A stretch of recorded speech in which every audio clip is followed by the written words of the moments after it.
최근 유럽 전역에서 민주주의와 관련된 꽤나 충격적인 헤드라인들을 많이 봤죠? 물론 우리는 루마니아 대통령 선거가 취소되는 것도 봤습니다. 프랑스에서는 차기 프랑스 대통령 유력 후보가 아예 후보로 나서는 것조차 금지되는 모습을 봤습니다.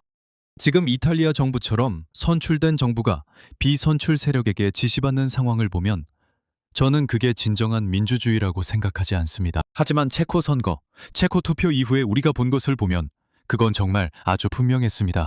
안드레이 바비시가 이끄는 정당이 상당한 차이로 승리했습니다. 그리고 안드레이 바비시가 두 개의 EU 회의주의 정당과 연합을 맺고 예를 들어 EU 그린 아젠다를 제안할 준비를 하고 있습니다.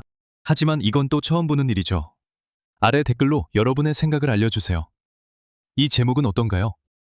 체코 대통령이 선거에서 이긴 바비시를 총리로 임명하지 않겠다고 위협하고 있습니다. 정말 믿을 수 없는 일입니다. 그래서 대통령은 바비시에게 기업가와 정치인 중 하나를 선택하라고 말하고 있습니다. 그리고 바비시가 선거에서 가장 큰 정당을 이끈 사람이죠. 이해 충돌을 해결하지 못한다면 대통령은 그를 임명하는 것이 불법적인 상황을 만드는데 일조하는 것이라고 말했습니다. 그리고 그 경우 선거에서 이긴 사람이 다른 후보를 총리로 제안해야 한다고 했습니다. 바비시는 EU 회의주의자이고 억만장자이며 수많은 회사에 관여하고 있습니다. 저기에서 그의 정당이 승리한 것을 볼 수 있습니다.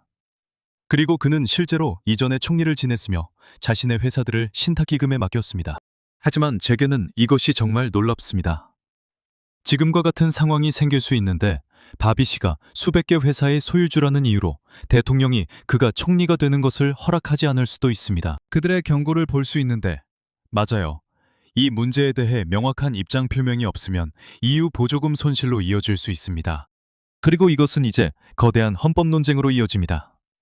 그리고 거기서 ANO, 바비시의 정당이 그가 우리의 후보라고 말하는 것을 볼 수 있습니다. 그는 유일한 후보입니다. 그들은 기록적인 표로 승리했고 연정을 이루고 있습니다. 인용문. 시민들은 민주적 선거에서 안드레이 바비시를 선택했습니다. 저는 대통령 발언을 이해하지 못하겠습니다. 이건 정말 처음 보는 일이네요.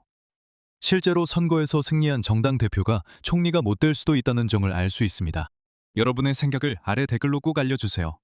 이 영상의 좋아요, 빠른 엄지척도 부탁드립니다. 정말 감사하겠습니다. 그리고 언제나 그렇듯 시청해주셔서 감사합니다.